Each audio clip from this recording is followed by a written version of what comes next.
Greetings, YouTube. I apologize for the noise in the background. I've got to do laundry. Um, I saw an ad not long ago. It was a newspaper ad. Someone had taken out an entire page of the ad. It was a black background with white letters on it. It was the same line in large font, like 48-point font, again and again and again. And the line was, authorities say the firearms were purchased legally, over and over and over again. Then if you looked a little more carefully, you could see that under each of those lines was another line of text in like 12-point font. And each one of those lines was a different date and a different quantity of people killed at a different location. And the authorities had said the same thing at every single one of those mass shootings. The firearms were purchased legally. Now, I'm a big supporter of background checks. I'm a supporter of making sure that our healthcare system functions and every single person in America has access to mental health, free at the point of delivery as much as they need for as long as they need. I believe that medication that supports people's mental health should be free. I actually believe all medication should be free. We have the tax money. Let's spend it wisely. I believe that we should have red flag laws, and they should be enforced. I believe that people should have to register firearms. I believe that people should have to store them properly, particularly if they have children in the household. I believe all those things. I also believe that there are firearms that should never have been allowed to be sold. And those firearms are military grade. I actually had someone recently tell me he was very heated. He got very upset when I suggested, that we might have reasonable firearm limitations. How the military doesn't use semi-automatic firearms.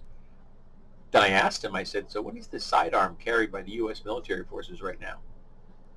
He was declined to answer that question. It's a semi-automatic pistol. I can't remember which model it is at the moment, but I know it's a semi-automatic pistol. They haven't carried revolvers in a really long time. Do you remember the classic 9/11? The 1911? It's a Colt 1911. Well, that's a real pistol because it was invented in 1911. Okay, it's a semi-automatic firearm. The original Lugers were the same era. We've had semi-automatic firearms for a very long time, and they were used heavily, and still are, by the U.S. military and every other military on the planet. There aren't a lot of firearms used by militaries at the moment that aren't semi-automatic. There are some bolt-action weapons out there, snipers, things like that. But even some sniper weapons, even some heavy-duty anti-material 50 caliber sniper weapons, are still semi-automatic. But they shouldn't be available to you and me. There's no reason that you and me own military-grade firearms. He also got all upset because I mentioned the AR-15. So the military doesn't use AR-15s, and I'm like, AR-15 is the platform upon which modern, weapons in the United States military are based. The AR-15 was the test bed, which then became the M16, the earliest M16s. The ones that were so crappy they had to put a additional bolt on there so you could smack it to get the firearm to work. Yeah, that was not a great design. They eventually worked those kinks out. But the AR-15 was designed as the test bed for the U.S. military. And the guy that invented it, the family the family that is still alive today, said flat out, yeah, that was designed for war. There's no reason civilians should have that firearm. Any more than any reason that they should have the AK-47. And yes, I understand that there is an entire family of firearms wrapped around that term, and there are many iterations of that term. I don't need to hear about it. Okay, I say AK-47. You hear AK-47. We all have a very similar thing in mind: a semi-automatic firearm. That is select fire for automatic.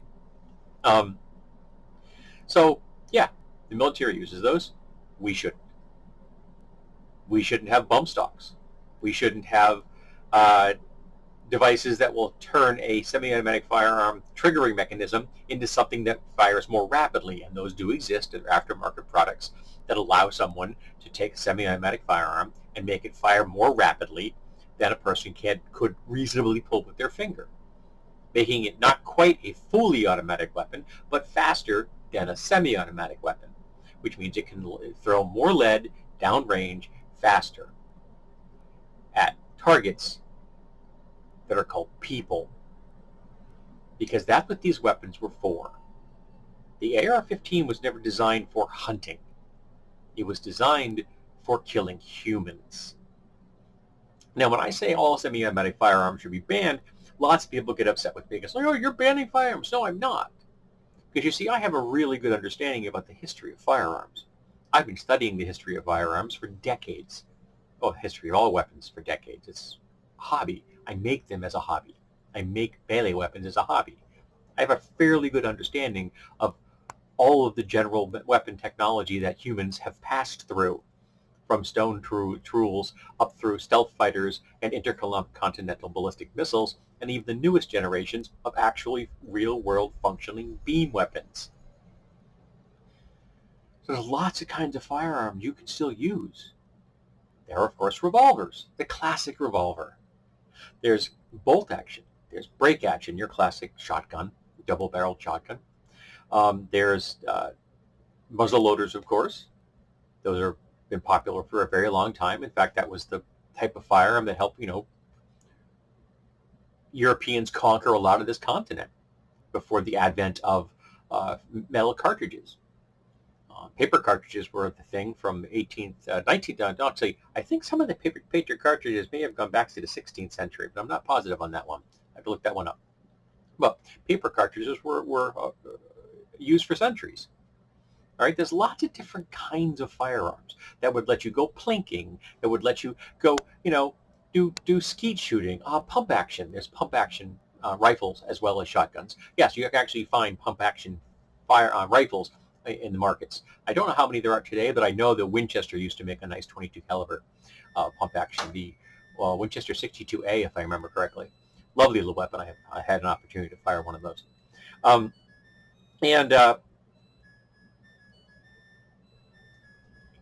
The variety is vast. You don't need a semi-automatic firearm. We don't need to see any more pages that say the firearms were purchased legally. The firearms were purchased legally. The firearms were purchased legally. Not when those firearms are military grade. No civilian needs them. In fact, I wouldn't even let law enforcement carry them when they're not on duty. Flat out, you don't need to carry that. If you need to have a firearm, you can carry a revolver. I would also do away with open carry laws, and I would do away with concealed carry laws without a permit. There are places in America where you can carry a concealed weapon without a permit, and that is absolutely fucking insane. Open carry laws are insane. Whenever I see someone in public carrying a firearm, I just think to myself, God damn, you're a coward. That's what pops into my head. That you walk around so goddamn terrified of your fellow citizens that you feel the need to carry a device designed for the military, for the field of war. You are not in a battlefield. You should not be carrying a tool of war in Walmart. And I've seen them. Oh, they're all over. They used to be all over flea markets before I stopped going to them. The flea markets were pretty much completely taken over by the white nationalists, so I couldn't go to those anymore. I don't want to be around the white nationalists, and I don't want to give money to white nationalists. So stopped going to those. But there was open carry all over the place in those things. And I just, every time I saw them, I just kind of shook my head like, wow, man, you are a goddamn coward. I didn't say it out loud because I'm not stupid, because people like that have egos so goddamn fragile, like spun glass. And every single one that I have seen in the last decade has been a guy.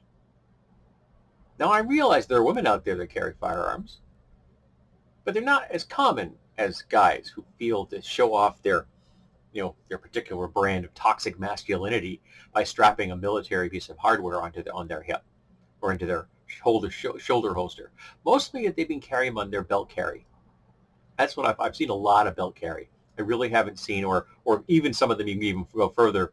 They're willing to carry an actual military grade holstering system so that the firearm sits lower on their leg, so it's more readily available at hand height. Because they need that when they're in Starbucks. I've seen pictures of some of them in Starbucks. I saw one. The guy had four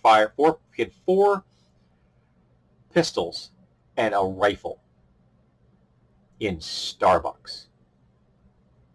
Do you think you're in Fallout 4? Do you believe that The Last of Us is about to become real? It's baffling to me. All right, I've blathered on enough about this. It pisses me off. It breaks my heart to know that every single day there's going to be another mass shooting. More than one mass shooting per day in America. Again and again and again.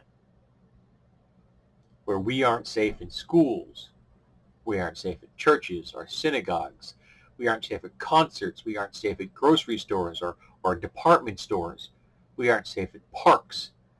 We aren't safe anywhere in America because the angry white men feel they need to carry around military-grade firearms. So let's stop them. We have the power to do that. We just have to bring forth the will to make it a reality. So vote for the politicians that are actually going to do something. Sadly, at the moment, the only ones we can vote for is Democrats, which disappoints me to no end. But eventually, if we do that enough, we can start putting progressives into power who might actually belly up to the NRA, say, hey, you guys right over there with those little letters in your thing, the NRA, yeah, fuck off.